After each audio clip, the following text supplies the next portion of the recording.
Par quoi commencer pour investir dans l'immobilier?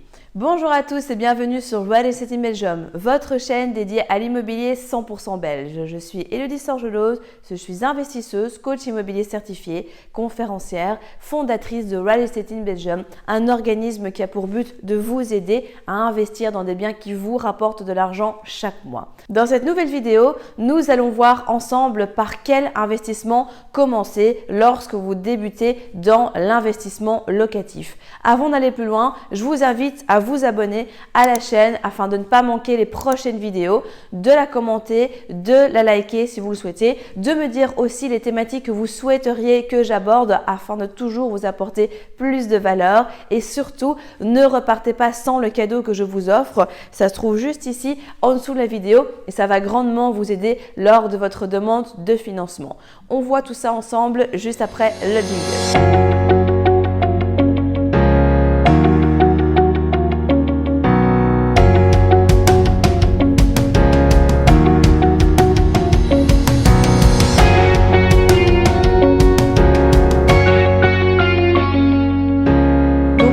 La question de savoir, Élodie, par quel type d'investissement je dois commencer lorsque je veux acquérir mon premier bien.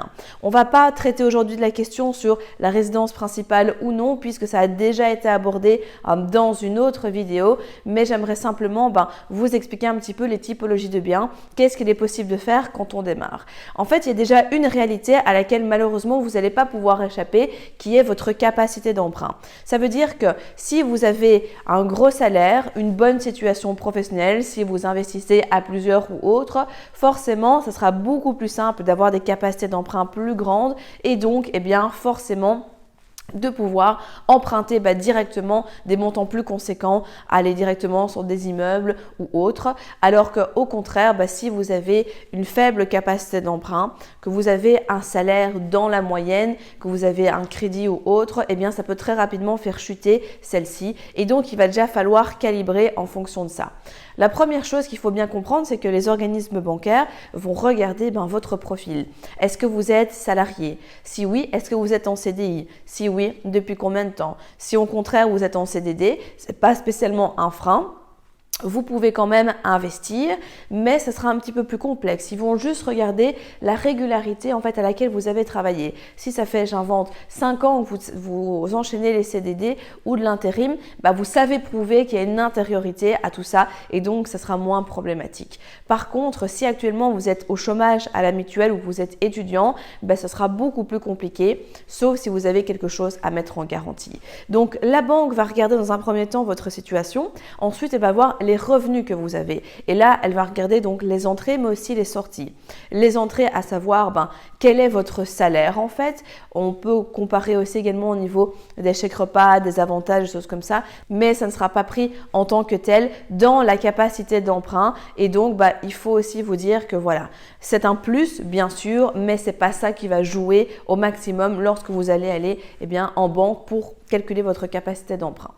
Ensuite, elle va regarder si vous avez des crédits, crédit à la consommation, crédit auto, crédit pour un bien immobilier peut-être si vous êtes déjà propriétaire ou si vous avez des crédits travaux ou autres, même les crédits téléphone que vous faites chez Orange, chez Proximus et autres. Il faut bien faire attention parce que ce sont des lignes de crédit que vous ouvrez. Même le simple fait d'avoir une carte de crédit ouvre une ligne de crédit et fait baisser votre note en banque. On aura l'occasion de revenir sur une vidéo différente un peu plus tard qui parlera du scoring bancaire et donc de la note que la banque vous attribue dans ces dossiers.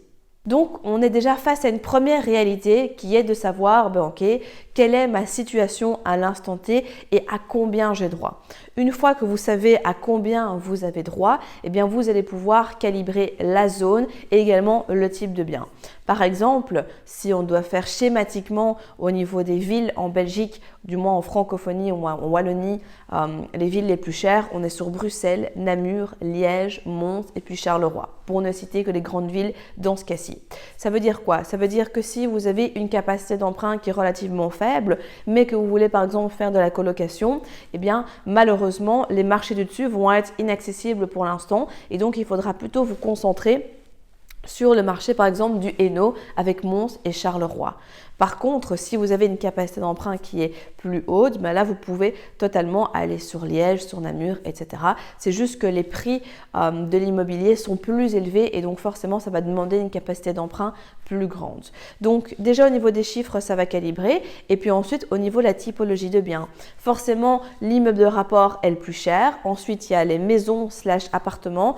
Alors pourquoi c'est pas soit de la maison ou l'appartement en premier et inversement? C'est qu'en fonction des marchés, vous allez voir que parfois, il y a des appartements qui sont plus chers que des maisons et des maisons qui sont plus chères que des appartements. Donc ça, vous devez étudier votre marché pour savoir réellement ce qu'il en est. Et puis, vous avez tout ce qui est gamme du dessous avec les studios, le stationnement, etc. Je ne parle pas dans ce cas-ci, bien évidemment, de tout ce qui est locaux commerciaux puisque ça, c'est encore quelque chose qui est totalement différent. Donc, vous allez voir aussi concrètement par rapport à votre marché que vous avez sélectionné en termes de prix, qu'est-ce que vous pouvez trouver sur ce marché-là en termes de typologie de biens.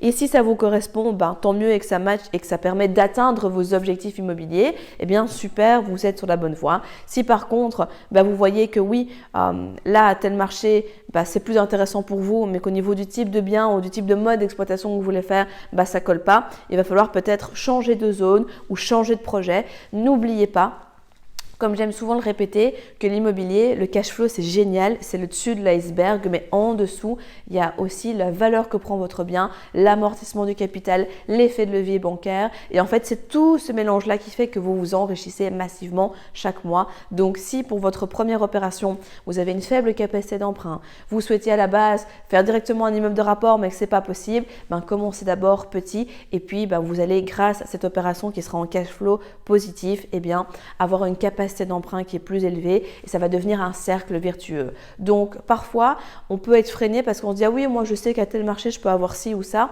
et en fait la réalité nous montre que malheureusement c'est pas possible.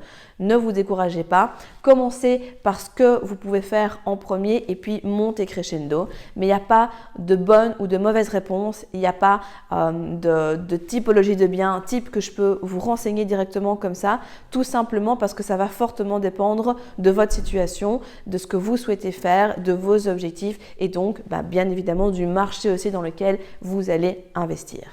Si vous êtes arrivé jusqu'au bout de la vidéo, c'est qu'il est fort à parier que l'investissement immobilier en Belgique vous intéresse. C'est pourquoi je vous invite à vous abonner à la chaîne YouTube afin de ne manquer sous aucun prétexte les prochaines vidéos exceptionnelles qui vont être publiées. Mais également, surtout, ne repartez pas sans votre cadeau offert. Pour cela, rien de plus simple, il vous suffit de cliquer juste en dessous de la vidéo sur le lien et vous allez accéder directement au cadeau que je vous offre et qui va grandement vous aider lors de votre demande de financement. En attendant, je vous dis à très vite, prenez soin de vous et on se retrouve très prochainement pour de nouvelles aventures.